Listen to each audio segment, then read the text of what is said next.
আসসালামু আলাইকুম। দেখেন ইউসুফ নবীকে যে কূপে ফালাইছে, এই কূপটা এখানে কূপ দেখার জন্য আসছি আমরা অনেক দূর থেকে। যে কূপটার ভিতরে ফালাই দিয়েছে তাকে, অনেক গর্ত, অনেক গভীর, এখানে গাছ গাছড়া, যেই কূপের মাধ্যমে তাকে ফালাই দেওয়া হয়েছে। জিব্রাইল তাকে এই কূপ থেকে উদ্ধার করছে। এই দেখেন কূপটা কত বহুত গভীর, যে এই কূপের মাধ্যমে ইউসুফ নবীকে ফালাই দিচ্ছে। দেখেন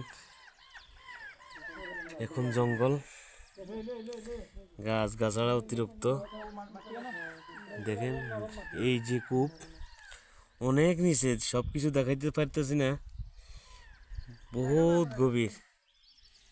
দেখেন এখানে একটা তেঁতুল গাছ আছে,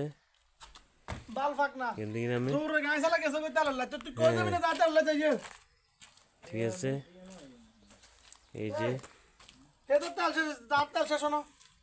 এই জঙ্গল দেখছেন, এই যে কূপ, এই কূপে ইউসুফ নবীকে ফালাই দিছে।